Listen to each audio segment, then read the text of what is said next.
This week we'll start with page 8, which is the Catholic Counter-Reformation, or as I've other name for it, The Empire Strikes Back. Last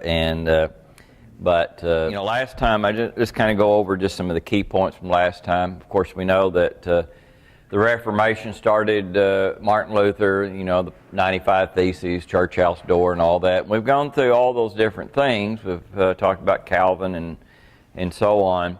A key point in the success of the Protestant Reformation was when England left the Catholic Church. And, the old expression, God works in mysterious ways, you have to really say that about the English revolt, that Henry VIII, who was the King of England, was a devout Catholic.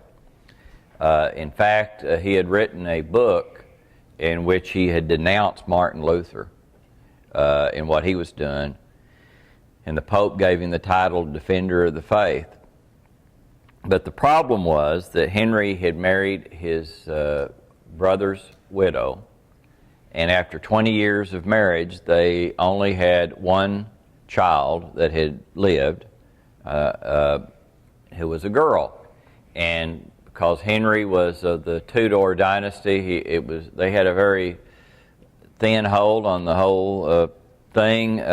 He was afraid that the people of England would not accept a woman as the ruler. And so he wanted to have a son, and Catherine was past the age of having children, and Henry wanted to somehow get out of this marriage, and so what happens is that he had a series of mistresses and everything, but then he decided that he would his eyes fell upon one of the ladies of the court, Anne Boleyn, who was a young woman who had spent some time in France, and while she was in France, she became an evangelical. She would not be his mistress. She told him, I would be your queen if you were, if Catherine was, but you're married,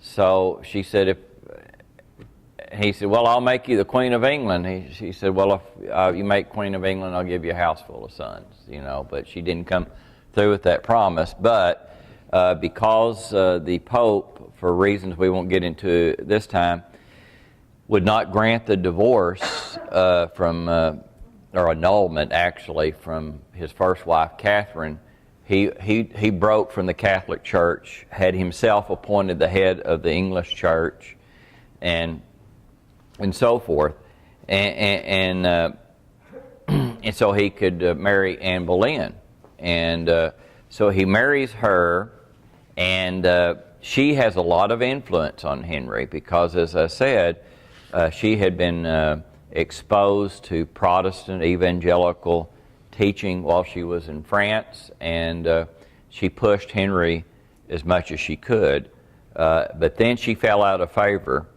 because she gave him another daughter, or as Henry called her, a useless daughter. And then another child was born, a boy born dead. And so Henry said, well, I'm cursed, and so he goes and there's trumped up charges against her. She's executed for treason and adultery, which she didn't do either one, most likely. And so he marries a third wife, Jane Seymour. Now the Seymour family, they were into the Lutheran movement too. And so she gives him a son, but then she dies as a result of the childbirth.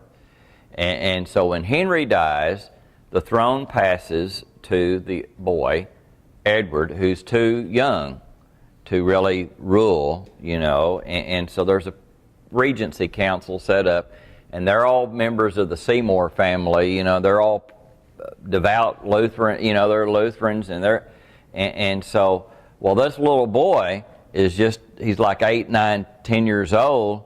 They're moving England more and more into the Protestant camp, but then he dies of tuberculosis when he's about 15 years old, And so that sets off a crisis, and if you remember what happened then, Mary comes to the throne, the daughter of Catherine. She's mad. She's been mad for a long time since her father cast off her mother. She's a devout Catholic, and she is determined to return England to the Catholic fold. And she's on the throne for 4 or 5 years, during which time she has 300 people burned at the stake, including the Archbishop who had helped Henry get divorced from her mother. And and some people believe that this had a lot to do with making England a Protestant country. You know, that the revulsion against this in such a short period of time. But Mary dies without a child. So then the throne passes to her half-sister, the daughter of Anne Boleyn, Elizabeth. And Elizabeth, during her time on the throne, she's more leans towards the Protestant deal, but she's more than anything, she wants to unite the country, you know, under one religion. Now, at that time, they just didn't think in terms of, you know, you have one religion, you have another, and all that kind of stuff. And so she was more lenient than her sister, obviously, but didn't take much. It's not a high bar. But then, of course, she dies without a child. She's called the Virgin Queen. And so all of Henry's kids all die without an heir. So that's kind of, and then we bring in Scotland. And if you remember what happened in Scotland, Scotland had been the traditional enemy of England. And so they had this alliance with France.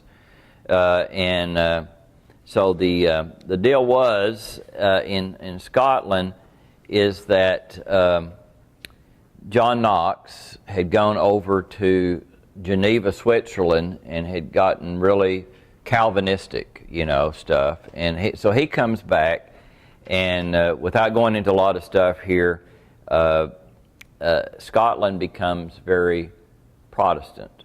Okay.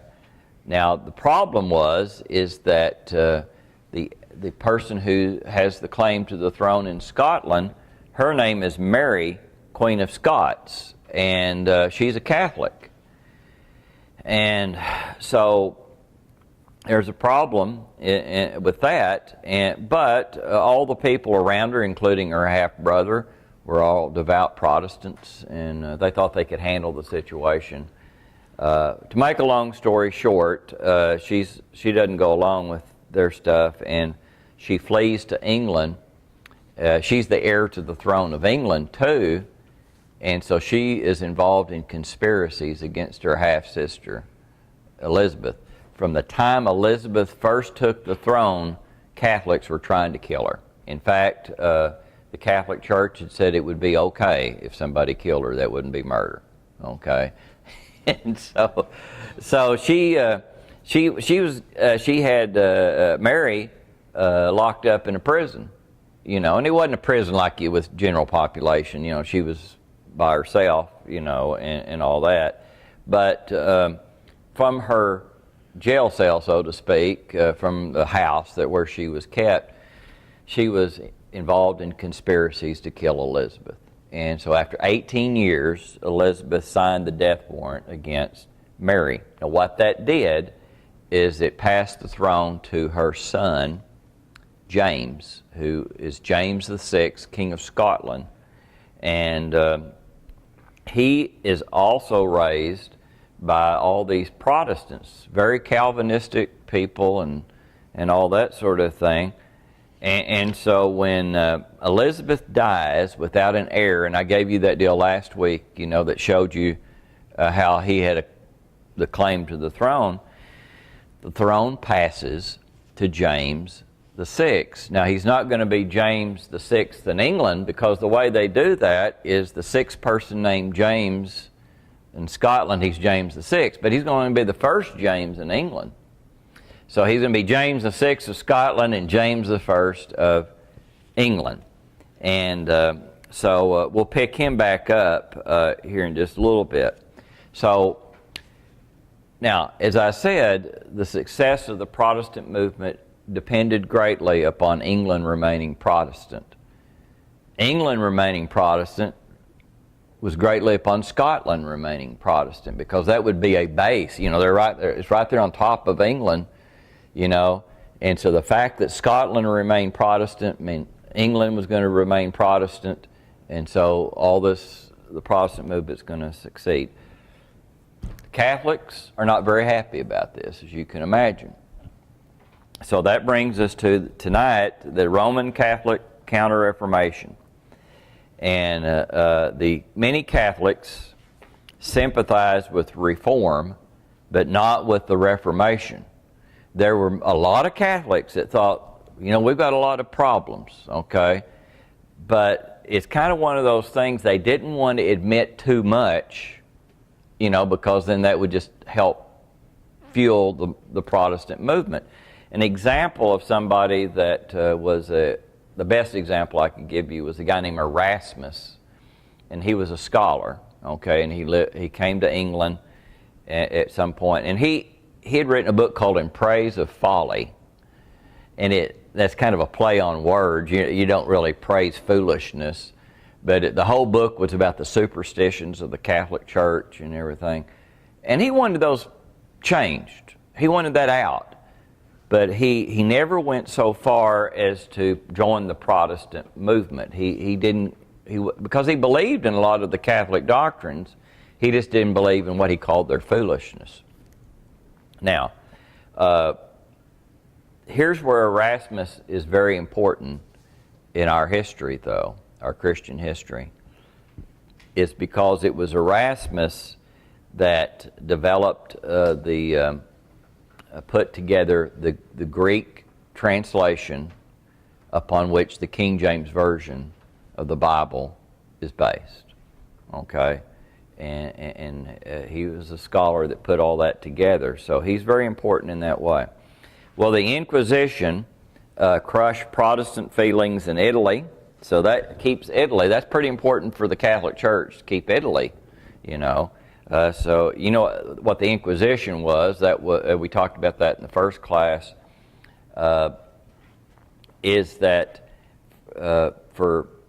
if you were suspected, you could be charged with heresy, and so these people would go out and put on a little trial, and you know it wasn't like you were innocent till proven guilty. You had to prove your innocence, and the reason that we don't make people prove their innocence in our country is that, at least officially, is because it's real hard to prove a negative, isn't it?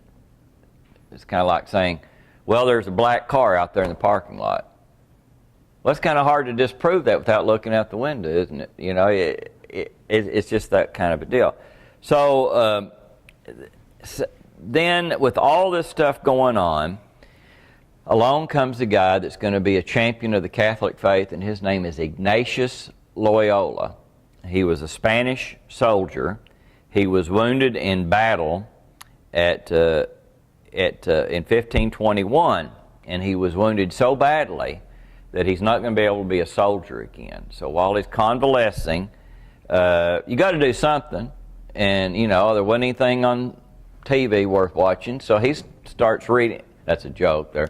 He starts reading the lives of Christ and the saints during his recovery, and he decides that what he will do is dedicate his life to the Catholic Church.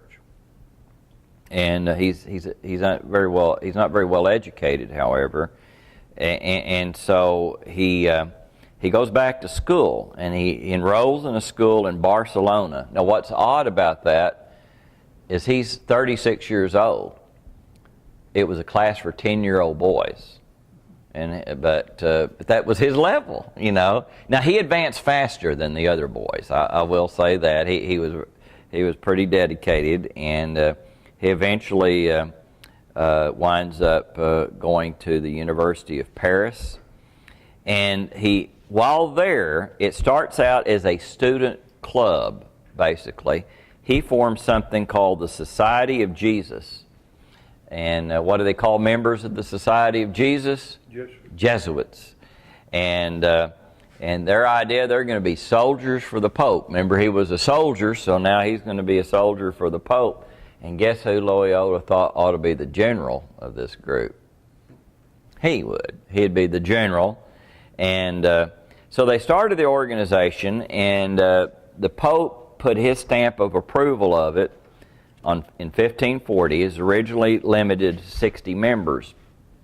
Their goal is to stop the spread of Protestantism and restore the Catholic monopoly in Europe. That's the goal. Now, how's he going to do that? Well, they use preaching, schools.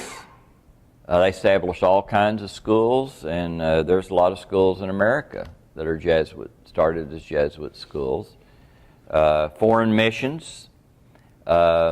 It's kind of one of those things that if we may have lost some of Europe, but we can go to foreign lands and make Catholics out of them. And so that was the beginning of the Spanish mission movement, really was with Ignatius Loyola. He goes down the New World, that had been found, and all these Spanish conquistadors, they started traveling with the conquistadors, were like priests and everything, and so they'd come upon these people and they'd convert them to,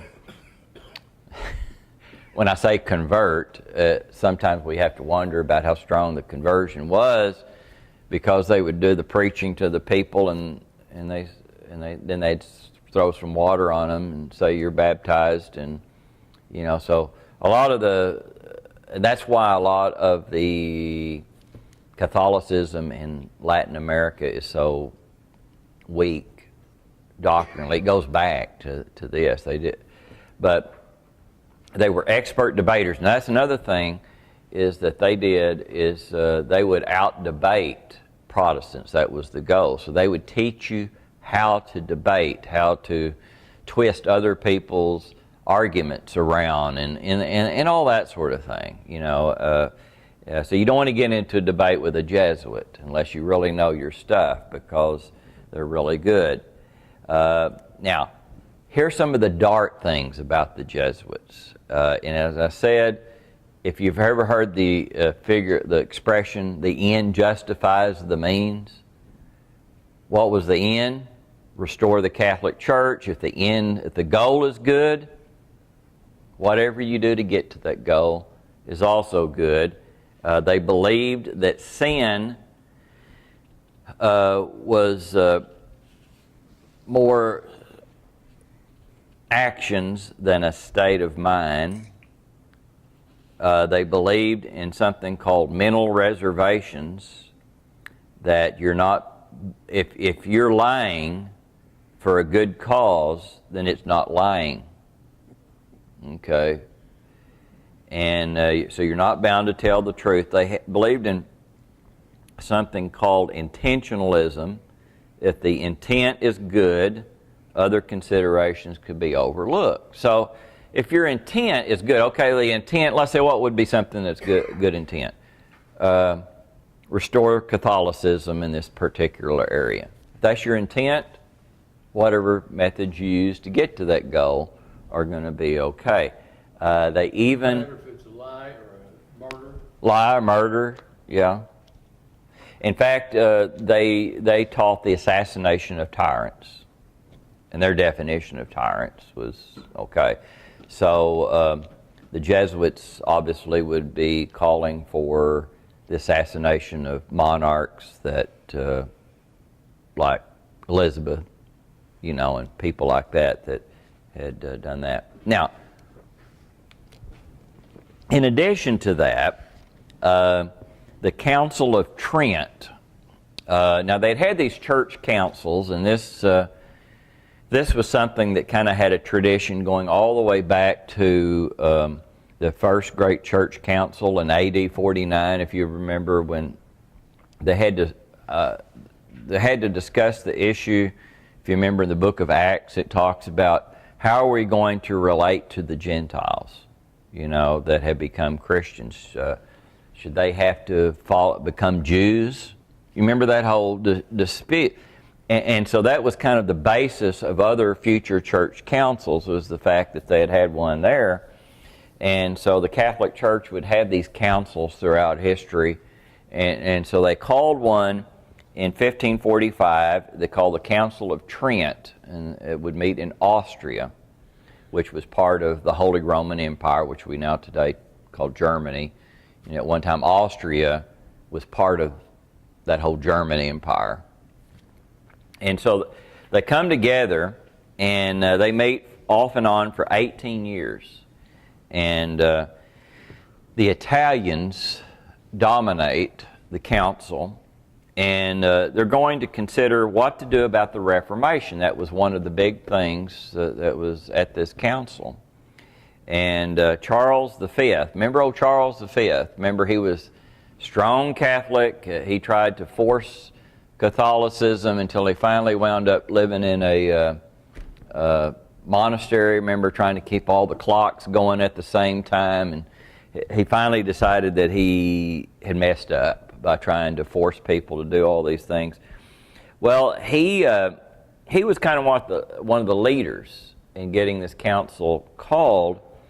And at this point, he thought there was still hope for conciliation with the Protestants.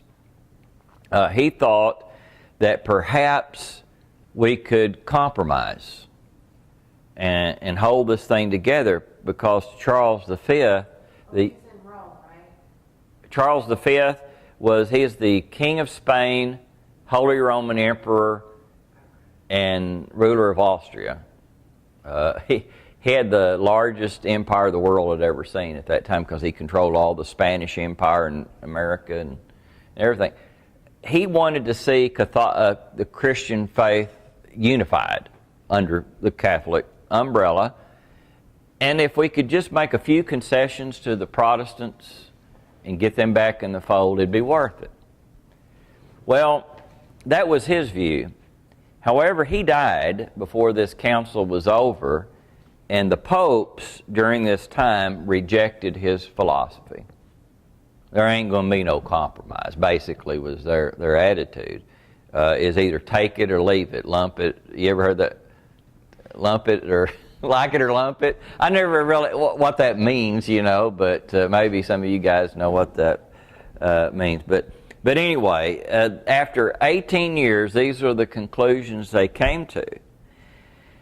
All Protestant beliefs that differed with the Catholic Church were heresy and should be treated as such. Scripture and tradition are equally sources of truth.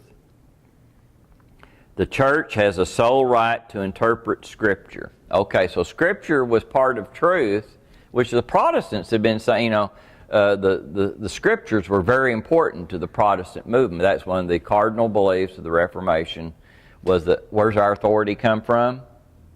The Bible, okay? The Scriptures. Well, and the Catholics said, hey, we agree with you. No problem on that. But we have the right to interpret Scripture. Because to put it bluntly, they thought, well, you're just too stupid, to read the Bible and interpret correctly. And this is kind of the way they thought about it, was like, if you go to a doctor and he takes an MRI or something like that, and they've got somebody that looks at it and interprets it, well, you're not as smart as the guy, you're not as educated as that guy on how to interpret that MRI or something like that. So, who can interpret the Scriptures? The hierarchy of the Roman Catholic Church. And so you should accept it because they're the experts. And so that's kind of why they looked at it. They retained all 7 sacraments, because a lot of the Protestants had dropped all but a couple of them, baptism and the Lord's Supper. They said, hey, we're not remember, Charles V wanted to compromise, but the popes said no. And faith, another cardinal belief of the, I guess that's not a good word to use for Protestants, but chief belief of the Protestant Reformation was, remember what did Martin Luther say was the way to salvation? Faith alone. Okay? And so on that subject, they reiterated that faith leads to salvation, but you also got to have works. Now, exactly what works, I'm not quite clear on that, but there were certain things you had to do in addition to simply have faith in Christ, such as, and I guess baptism would be one, and there would be some, and also eat the bread and, and the communion and different things like that. And you'd have to do certain things. They rejected any compromise with any of the Protestants. All were what they called anathematized. That means they were cursed. And then for Catholics, the average Catholic was given an index of prohibited books. That they started working on that at the Council of Trent. It was finally put together, completed in 1571. Now what this was a list of books that you as a good Catholic, you should not read. Now, I think this was not a very wise thing, because can you imagine if, let's say that you went to a high school somewhere in America, and they said, they come over the intercom and say, well, here we are. It says, there are certain books in the library that are there only for the faculty. We don't want you looking at those books. Which books do you think the kids are going to want to go look at? Okay, and so you tell somebody they're prohibited from reading these books, that created a curiosity. A lot of the works of Martin Luther, John Calvin, those were off limits. You couldn't read them. So now a positive thing that came out of it is, if you remember, we talked about all during the Middle Ages, the priests as a class were illiterate. They couldn't even read. They couldn't read the Bible, a lot of them. They didn't know how to preach. Catholic priests in the Middle Ages rarely got up and said anything in the vernacular, the language of the people. They did the Mass and abracadabra and all this, and okay, y'all can go home now. And that was it. And so people got no instruction from the priests. And so you can see why a lot of the people were just ignorant of basic Bible doctrine, because not even the priests could read. Well, one of the things that came out of the Council of Trent is they did elevate the level of education required to be a priest. You had to be able to read, okay? That was one thing and so you could read the Bible, and not only read it, but you had to prove to somebody that you knew it, okay, a certain level.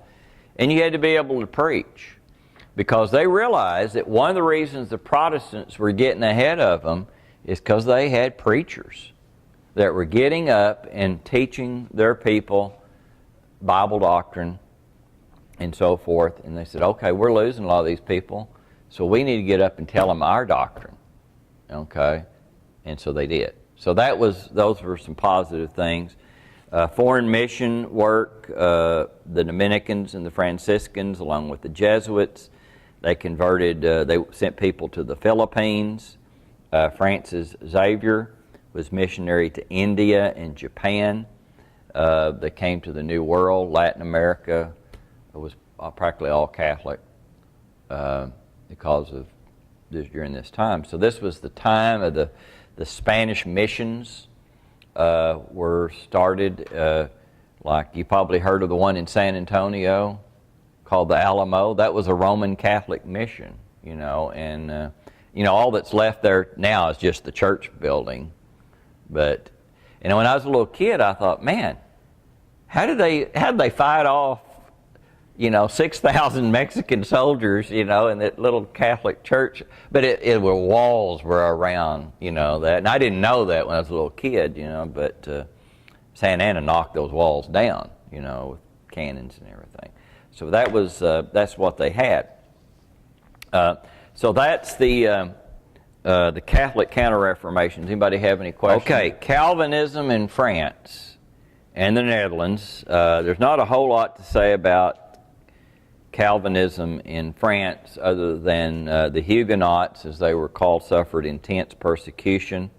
There were about 400,000 French Calvinists, and as I said, Anne Boleyn, that's where she was introduced to Protestant viewpoints, was while she was in France.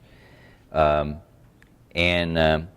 they just had all kinds of problems there. Okay, another area that's real important in the spread of Protestantism was the Netherlands. And this plays an important part in American Christianity, as we shall see.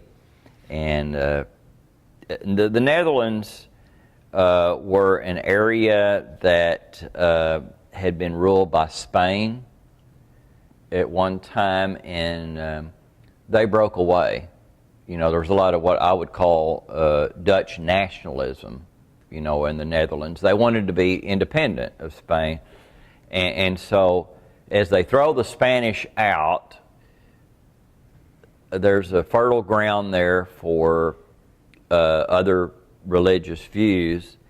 And so as a lot of these people, remember we talked about the Anabaptists when we talked about them earlier, that's one of the places they fled to, was the Netherlands.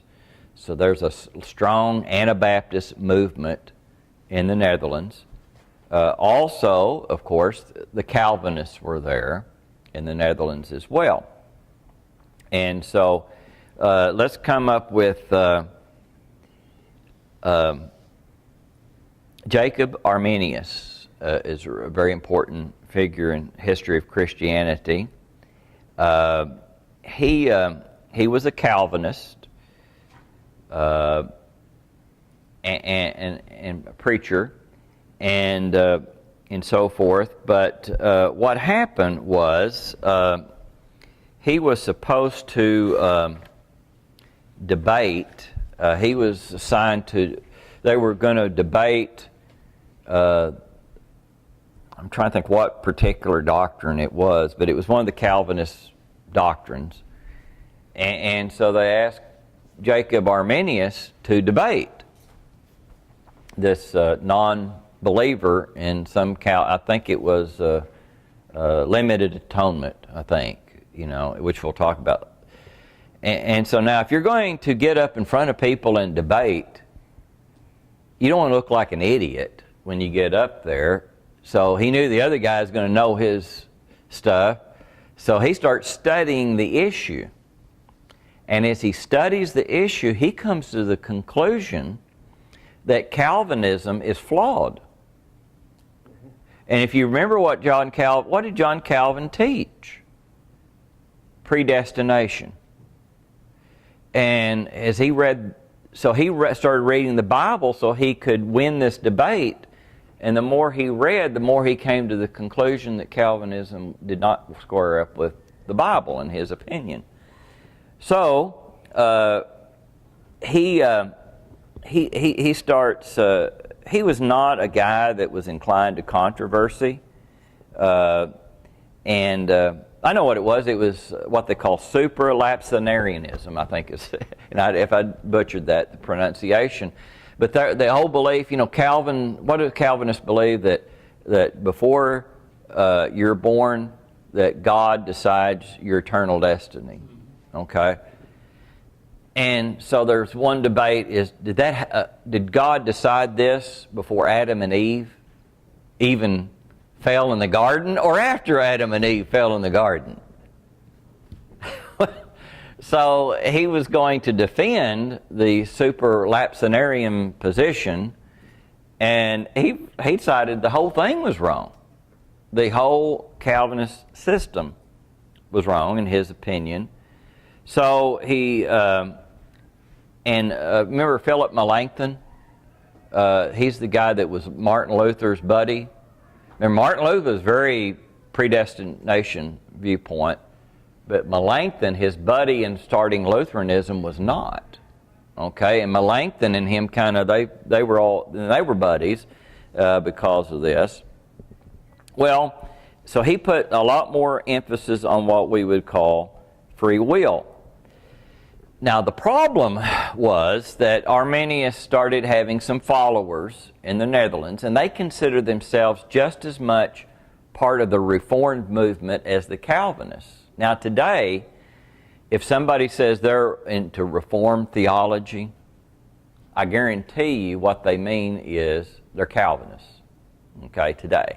But at that time, it wasn't quite so clear-cut that that's what you meant, and so Arminius, he believes he's just as much part of the Reformation as Calvin and Luther, and he's all in. Because what was Martin Luther's biggest thing? Faith alone. And Arminius said, hey, that's what I believe. Salvation by faith alone. And so what happens is the Calvinists are in the majority in the Netherlands. And so they... Now today, this seems so weird that just having a different opinion can get you about doctrine, can get you in trouble with the legal authorities. But that's what it was in the Netherlands. The Calvinists were in the saddle, okay? So they decided to call a synod at Dort. And the people who... this is after Arminius had passed on now, but he had followers, and they were called the Remonstrants. And what this meant was they were asking the people in authority in the Netherlands to permit them to have a different viewpoint on these subjects. And so they challenged the Calvinistic system at the Synod of Dort. Now, Arminius agreed with Calvin on most things. He was not what they called a semi-Pelagian. That's one thing you'll hear today, that if you're not a 5-point Calvinist, you're a semi-Pelagian, and that is like a cuss word almost. And if you remember in the first class we talked about Pelagius, he's a guy that believed you could achieve your own salvation. So if you don't believe in the predestination, then you're even if you don't take that view, if you just take the view that, hey, you're saved by your faith alone, you're not a Pelagian, but you're a semi-Pelagian, okay? And I heard it on the radio here a few months ago where a guy said, really, there's only 3 views. There's the Augustinian view, which is Calvinist. There's the Pelagian view and the semi-Pelagian. And I thought, well, that's real nice of you to be able to just decide what are the 3 views. I have to be one of those 3, type of deal. But anyway, so that's not what his view was. He believed that we could not, Arminius did not believe you can earn salvation. There's nothing, he said, and I've read some of his stuff, he said, there's nothing you can do to achieve salvation. It's all of God's grace. How do you achieve salvation? Faith. Faith alone. Okay. So let me go through what the Arminian beliefs are of the Remonstrants. 1, conditional election. There's only one condition. Okay, God chooses you for salvation. Okay, and they said election was conditional on one thing: those who respond to faith. They believe God makes the first move, He draws you, you respond. Either you believe or you don't. Okay? That's the one condition. 2, unlimited atonement. They believe that when Jesus died on the cross, He died for all men. 3, man cannot respond unless the Holy Spirit draws him. Okay, that's the Calvinists believe that too. That's typical Christian belief. Okay. John 6:44 says, no man can come to unless the Father, unless the Spirit, unless the Father draws him. 4, man can resist this drawing of the Holy Spirit. And the specific verse that they quoted at the Synod of Dort was, if you remember when they stoned Stephen, and Stephen said all these things to him, and one of the things he said is, why do you continue to resist the Holy Spirit? And they said, well, right there's a guy that said they're resisting the Holy Spirit. So they said, so when God is drawing you, you can resist. 5, now this is the one that most Baptists would have a problem with today, is he said it was not clear whether man can choose to reject Christ after salvation. Okay, so it's interesting here is we hear the term, when I hear most people say they're a Calvinist or they're Arminian, they think this is the one issue that makes them a Calvinist or an Arminian, but it's not, okay? Arminius did not even say that you could lose your salvation. What he said was that he didn't know, okay, whether that you can or cannot, okay? And so that's what the Remonstrance view was. So at the end of the Synod of Dort, they rejected the Remonstrance views.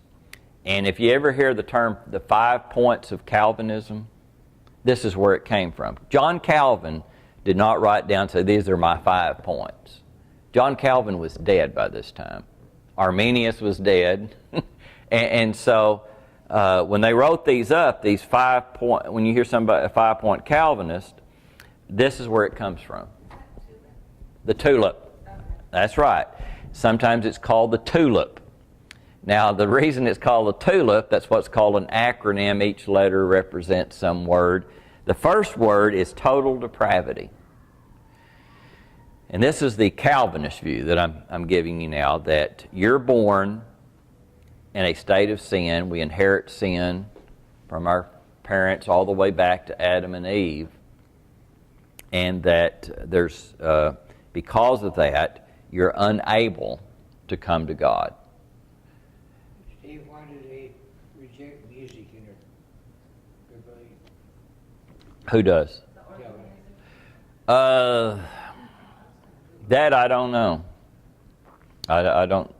I know that Zwingli rejected organs, and we talked about that a couple weeks ago. That just baffles me. I don't know where they get that. I haven't figured that out yet. And Church of Christ doesn't believe in instrumental music, and I think the reason there is Alexander Campbell, who was one of the founders of that movement. His family was Presbyterian when they came over from Scotland, and I think he carried that kind of belief with him because, see, Church of Christ has elders. Presbyterians have that. I think so. He carried some Presbyterian viewpoints with him. But I don't know the answer to why they would reject that. But total depravity, you're unable. There's nothing you can do.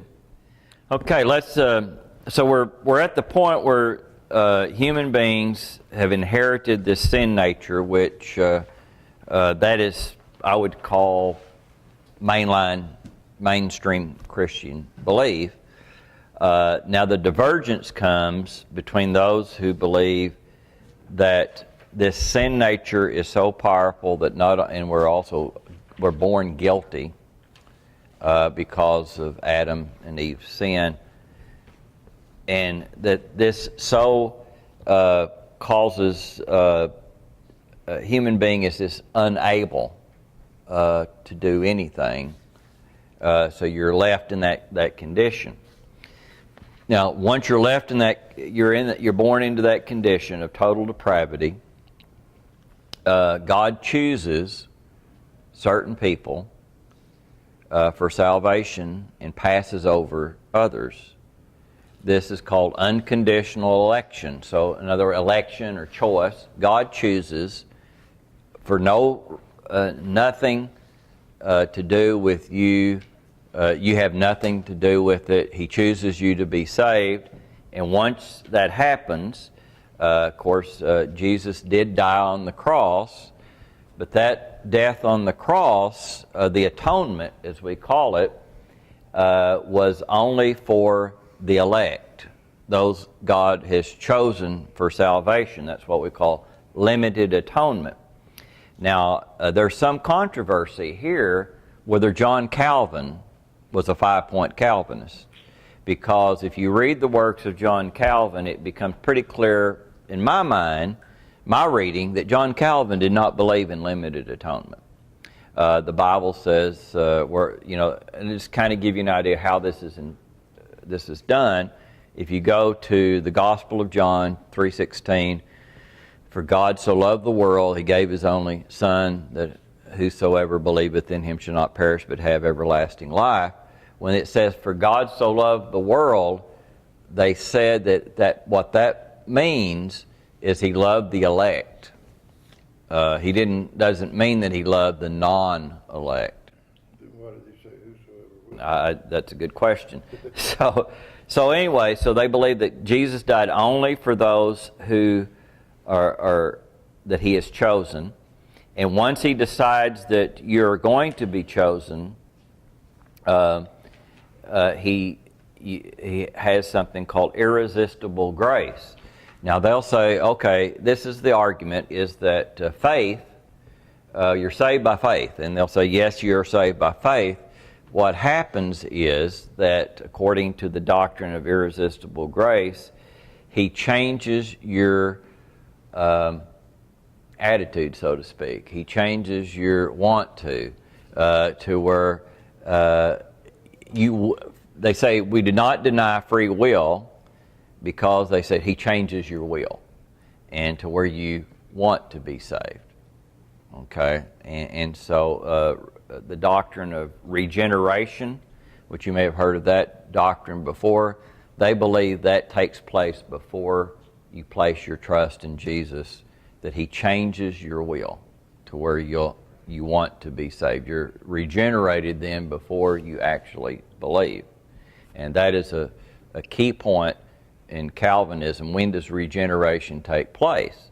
A non-Calvinist Christian would say regeneration takes place after you believe, or they say it takes place before you believe. And so that's what they mean by irresistible grace, is that it's not that you're going to believe against your will. He changes your will. And fifth is perseverance of the saints. This is the final point of the tulip, that once a person is a Christian, they will persevere. Now, at first glance, this looks like the typical Baptist belief of eternal security. But it's a little bit different, where most Baptists believe that once you're saved, God will keep you saved. You're eternally secure. The perseverance of the saints means that you will persevere. That if you falter, then you must not have ever been saved. So it's a little bit different. It's a little bit different. But not all Baptists believe that. Not all Baptists believe eternal security. Right. That's true. There are some Baptists that don't believe in eternal security. Doesn't the Free Will Baptist not? Free Will Baptists. Now, they're Arminian. Now, what their belief is, I would say, a security of the believer rather than eternal security. Now, Free Will Baptists don't believe that you can sin and lose your salvation. They believe as long as you're trusting Jesus for your salvation, you're still saved. Now, there are some that came along, and I don't even think Wesley taught this, but it's called Wesleyan version of Arminianism, is that certain sins can cause you to lose your salvation. And you see this is real prevalent in a lot of your Pentecostal holiness churches, that, and And I remember when I was in college, I knew a lot of Assembly of God kids. And they believe this. They believe that, you could be saved at 8 o'clock in the morning, at 9 o'clock you commit a sin, you've lost your salvation. And you have to get saved again. And so a lot of other people believe that, as well. So I cannot imagine living like that, just 1 sec. But I should tell you that, like Free Will Baptists, they believe you have to actually reject Christ. Now, this is not a doctrine class, but I feel like I need to interject here, is that you remember the story of John the Baptist when he was in jail and he sent word to Jesus? Remember what he sent word? Are you the one? Or should we look for another? Did Jesus answer and say, he's lost his salvation? No. What did Jesus do? He said, go back and tell him the things that I've been doing. I've been healing the lame, the blind see and all that. So anyway, these are the 5 points. The tulip, the 5 points of Calvinism, had nothing to do with John Calvin directly. That's what they're. If anybody should say, I believe in the doctrines of grace, that's another way of saying the same 5 points, the tulip. And they were a reaction to the Arminians, and so that's that. Okay, the next thing is the Puritans and the Separatists. Now, if you remember Mary Queen of Scotland, many of the more extreme Protestants fled. I'm sorry, Queen Mary of England. Okay, Bloody Mary. Many of the more extreme Protestants fled when she came to the throne and went to places like Switzerland where they could get in with Protestants there. And that's when they came back now, they're even stronger anti-Catholic than they were before, and they were more Calvinistic than they were before. And so what you see happen is in England, that now you've got, within the Church of England, you've got these different groups that have different beliefs. The Puritans, you've probably heard of the Puritans. They wanted to purify the Church of England of Catholic practices and beliefs. For example, they wanted the elimination of the adoration of the wafer in communion. That's just an example. Now the Puritans, they wanted to continue to have the established church, the official Church of England, but they just wanted to purify it of its Catholicism. One Puritan who was a professor at Cambridge, Thomas Cartwright. I doubt if you'd get any professors at Cambridge today that would say this sort of thing. But back then, Thomas Cartwright, a professor at Cambridge, said Calvin's system was of divine origin. Now what's he saying there? That if you disagree with John Calvin's system, you're disagreeing with God. Okay? And I asked a Calvinist one time something about their belief, and it says, the Bible says you're not supposed to ask those kinds of questions.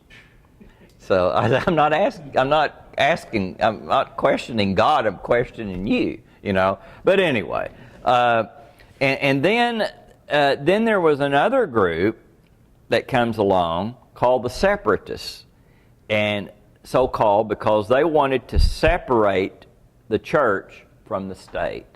They wanted no established church in England. The highest level of authority in religious matters then would be each congregation. And that's why they're called Congregationalists. Okay? And so when you say separatist, Congregationalist, it's basically the same thing at this point.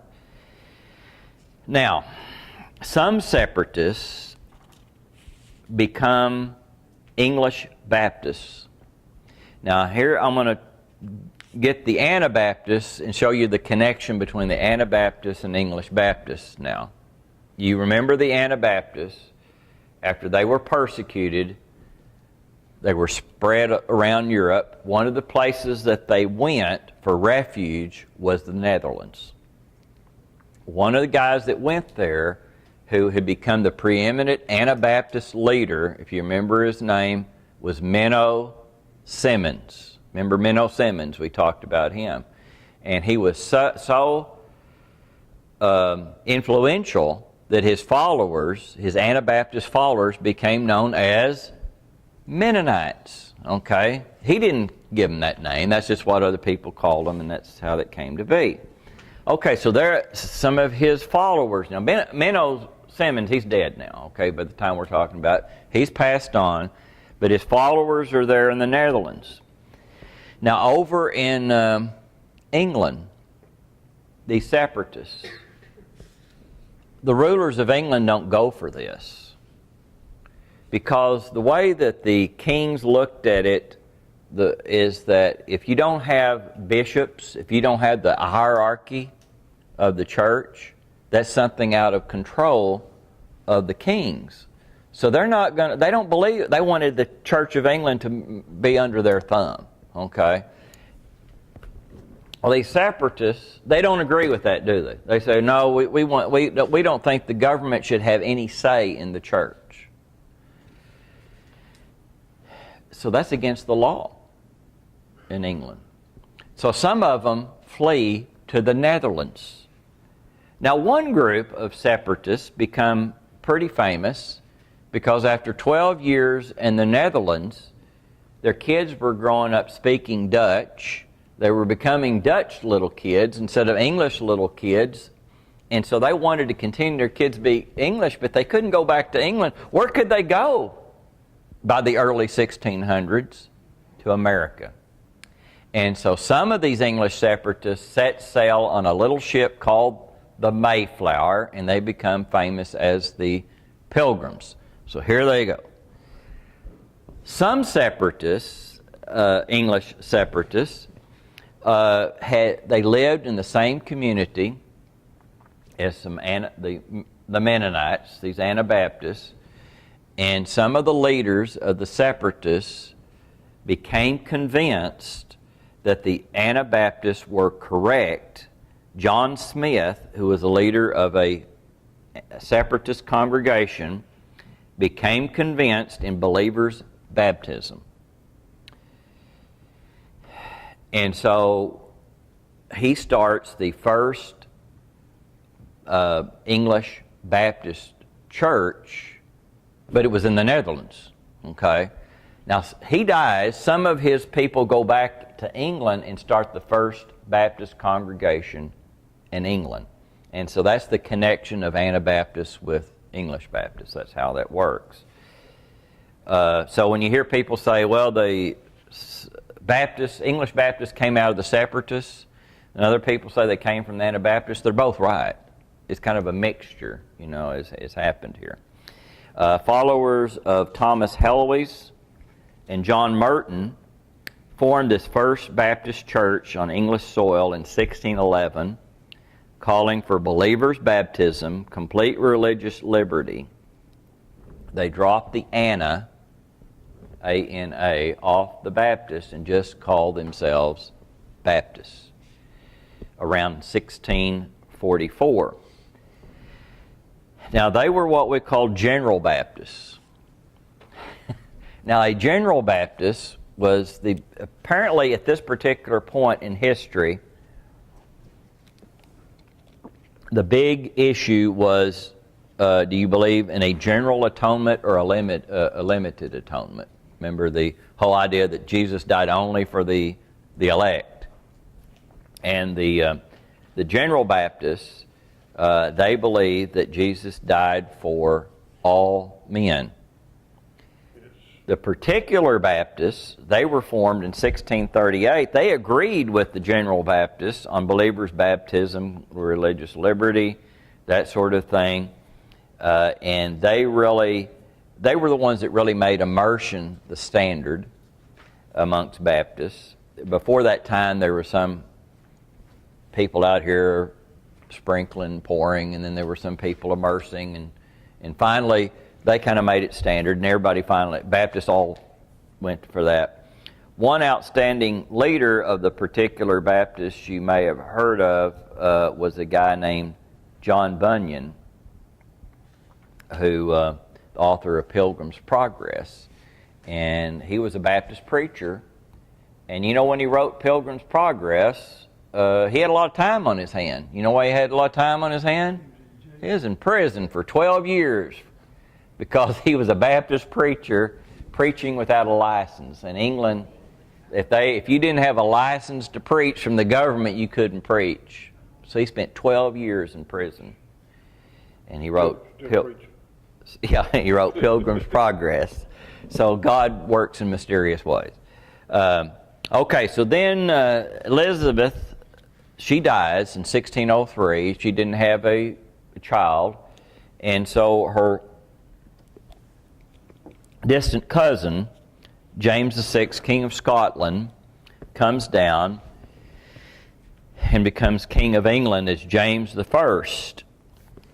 Now, a lot of the Puritans in England, they thought this boy was raised by a bunch of Puritans, really, or Presbyterians anyway, up there in Scotland, so he's going to be sympathetic. But what a lot of people find out is they can raise a kid all they want, but they may wind up having a different viewpoint, okay? And so James,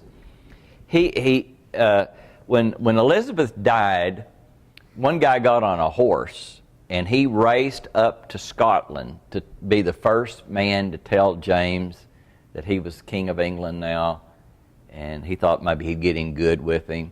And as James comes back, in fact, that guy fell off his horse, and he showed up. He must have been quite a sight because he was all beat up in his face and everything. But anyway, on his way down to England, he was met by a bunch of Puritans with what they call the millenary petition, and they were asking him to do all these particular things. You know, Elizabeth, they couldn't get her to move because she was trying to stay in the middle. And so James, he wants to unite all the Puritans and all the Anglicans and all the Catholics into one Church of England. That's what he wanted to do. And he wanted to be, he wanted England united. And so he calls a conference of all the Puritans and all the high church people, the Anglicans, everybody. They could meet at Hampton for this conference. And so you got the Puritans over here, you had the Anglicans over here, you know, the high church people, and then you got the Puritans, you know, and they're going back and forth. And after several days, James goes, okay, I'm going to do one thing. You know, he granted them one request. They asked for a new translation of the Scriptures, and he said, we'll do that. And so he appoints a group to do this. Now, to his credit, he put Calvinists, you know, he put Puritans, he put the Armenians, he put everybody, a division, you know, and the Hebrew scholars, Greek scholars. And the way they would do it is you'd be over here with your little group working on the Pentateuch, okay, the first 5 books of the Bible, and one guy would be translating Genesis, another guy would be translating Exodus, and then they'd all come back together and they'd go through it together, and then the group would go to it, you know, and this was a long process. It took several years to do this, and it was finished in 1611. Now, at the time, there were 2 Bibles in English that were used in England. One in the churches in the Church of England was the Bishop's Bible, which James didn't have very high opinion of the Bishop's Bible. He thought it was poor. He was a scholar. Okay, James he knew Greek, he knew Latin. you know, some people called him the biggest, what they call him, the wisest fool in Christendom. He didn't have a lot of common sense sometimes, but he was very well educated, and he knew the bishop's Bible had some problems. Then there was the Geneva Bible, which was more popular with the people. This was if you'd gone into an English home at that time, it would have been the Geneva Bible. The Geneva Bible was translated by a bunch of Calvinists who had notes. And a lot of their notes were things like, if the king does something wrong, you know, and you should disobey the king. Well, he didn't much care for that study note, you know, and that type of thing.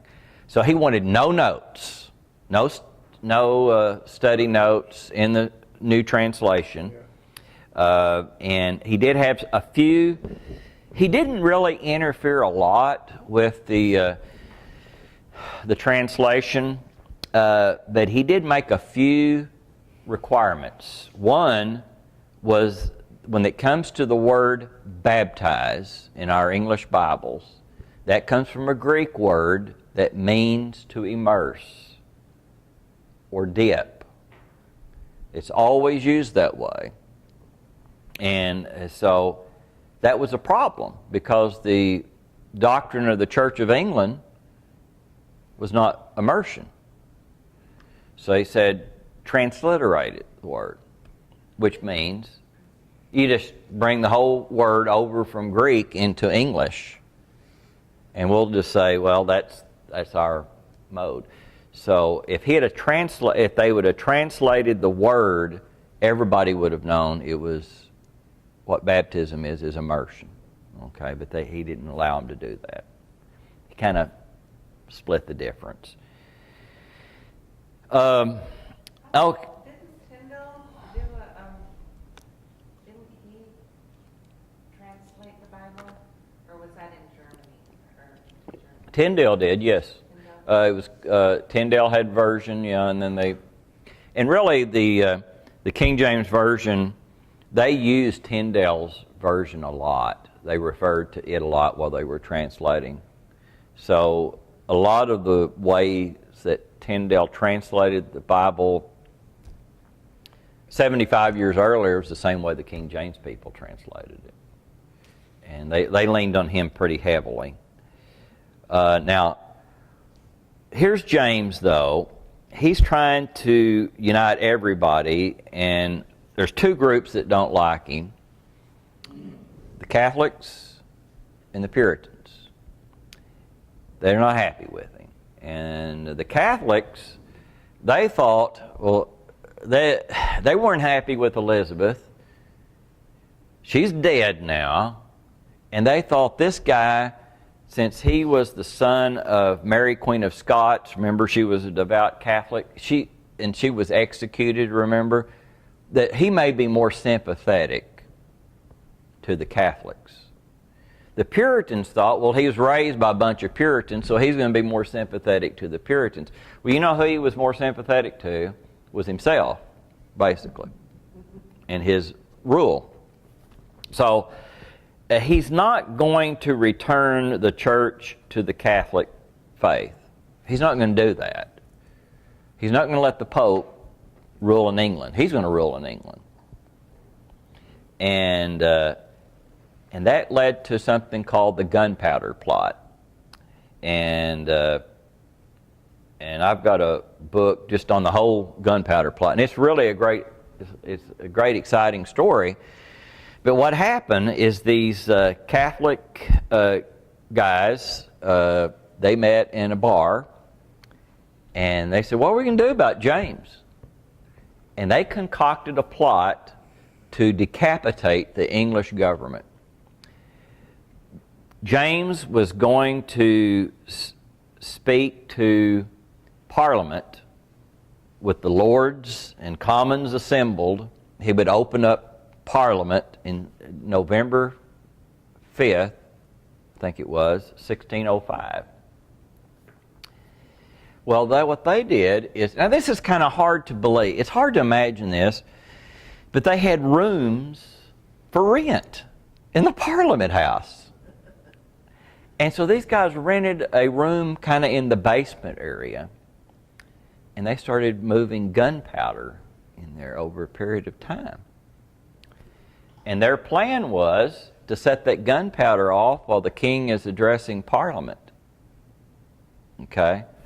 And it would now they know how much gunpowder was down there, and people who know a lot about explosives have analyzed that had they been successful, it would have killed probably every member of Parliament and the king.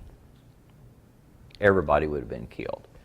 Well, one guy named Guy Fawkes was down in there with all the gunpowder, and it's just what happened is one guy that was in on the plot, his brother-in-law was a member of Parliament.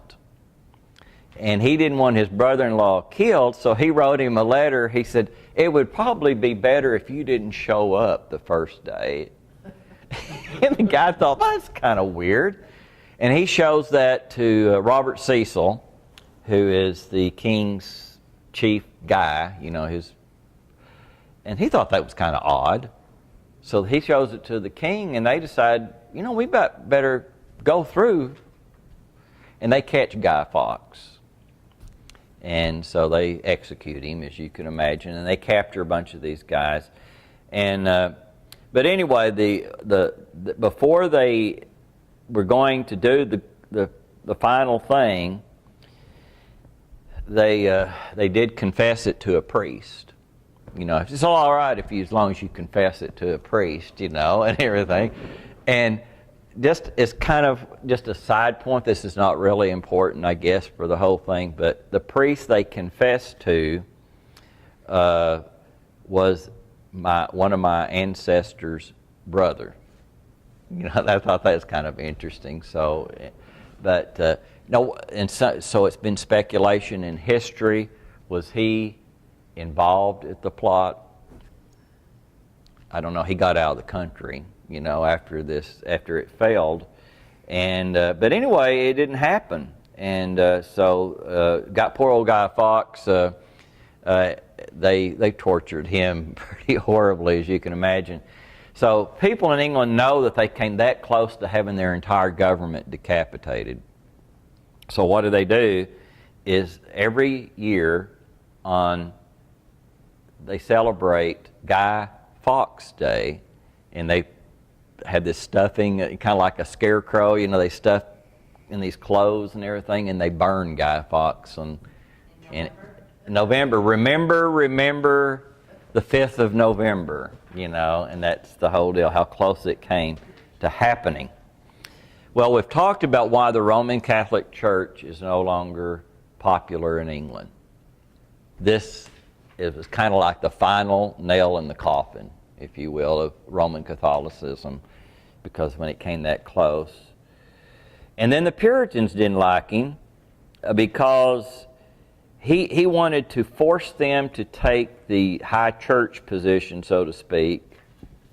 And so he issued the Declaration of Sports in 1618 that preachers were to, the priests of the Anglican Church were to announce from the pulpit all these sports activities are going to take place on Sunday afternoon. Well, why is that such a big deal? Because the Puritans were real big on keeping what they called the Christian Sabbath. So here they are out playing soccer or whatever, and so they weren't very happy with him. It hadn't changed. So then James dies, and his son becomes Charles I. And Charles I, his mother was a Catholic. He married a Catholic, and he wasn't very popular. To make a long story short here, he appoints a very anti-Puritan guy, is Archbishop William Laud, who tries to force the churches to put in all these, well, a lot of Puritans thought was Catholic stuff into the, like, statues and things like that. And eventually we have a civil war, and it's a lot more complicated than I'm telling you, but I only have so much time. And Oliver Cromwell leads the parliamentary forces, and they, in the monarchy, his army was filled with Baptists and Puritans. He was an independent, which was another way of saying a separatist. And he opposed the established church. He didn't believe in an established church, and he was very, in fact, Cromwell was very tolerant of Jews in England. But one group he was not tolerant of was the Roman Catholics. And so he tried to end what he called the Catholic threat in Ireland, and he put it down militarily. And it is estimated, when it was all said and done, probably a third of the population of Ireland was dead. But and in Ireland today, if you want to, just Don, don't go into an Irish bar at pub and call somebody a Cromwell, because that's one of the biggest cuss words that you can say in Ireland even today. He's hated there. They say they got revenge on Cromwell, though, is because he contracted malaria. Well, I think it was while he was in Ireland. He went home and died. So they said God judged Oliver Cromwell. Okay. Isn't it funny how either God or the devil gets all the blame? Yeah. Well, I remember when I was in college, I told you I went to the Assembly of God deal with my roommate, was the head of the Assembly of God deal, and it was torrential rain. I mean, it was pouring down rain, and we were trying to go inside this building, and this girl, she goes, "The devil's trying to keep us from having this meeting tonight." I don't think he's causing it to rain, you know. So we get in there, and we're sitting there, and my roommate, he gets up and he calls on this girl to pray. And she thanks God for the rain. And I thought, good night. Just a few minutes ago you were saying the devil, you know. But anyway, so that's kind of how it goes. American Christianity. America is the strength of the Roman Catholic Church today and other Reformed faiths. Many religions have started in the United States, Christian and then quasi-Christian. It's the base for world missionary movements. So how did we get started? Why did Christopher Columbus want to travel to the east? And I've really gotten behind here on trying to think. I think we're about out of time. But let me see if I can do this, this part of it. We've always heard the story about Christopher Columbus sailed the ocean blue in 1492. Well, and people don't really know why. People have, you ask average shopper at Walmart, I said, why did Christopher Columbus sail the ocean blue in 1492? Oh, I don't have any idea. He just took off one day. The short answer is he was trying to reach the east by sailing west across the ocean. But why did he want to get to the east? Well, there were a lot of reasons. One is the Turks had seized Constantinople in 1453 and had cut off the trade routes to the east. The Muslims were a constant threat. Columbus believed that if he could get to China, that's where he wanted to go, one of his things, that he believed that he could convince the Chinese rulers to become Christians, because the Chinese rulers had told Marco Polo, send as many missionaries as you want to China. Remember the Catholic Church, if you had the first class, they sent 2 missionaries to China. Now, I know there weren't as many people in China then as there are now, but 2 missionaries, that would have been quite an achievement if they could. But so he thought, if I can get to China and convert China, we can outmaneuver the Muslims. And Columbus believed that Jesus would return when Christians are back in control of the Holy Land. At that time, the Muslims were in control of Jerusalem, and that was part of his big deal. Well, now, so he discovers America by accident. By 1607, the English, after, you remember Elizabeth, okay.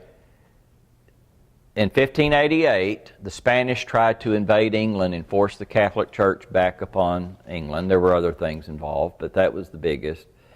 And they failed. The great Spanish Armada fails. And after that, the way is cleared for the English to settle the eastern seaboard of what is now the United States. And so the first English colony was established at Jamestown, named after James. Virginia Colony was named after Elizabeth. She was the Virgin Queen. And the Church of England was the established church. Then the separatists that fled Holland, we talked about them, they come over on the Mayflower in 1620. Puritans come over and establish Massachusetts Bay in 1629. And so that gets American Christianity established. Now, Roger Williams. Okay. Now, Roger Williams was trying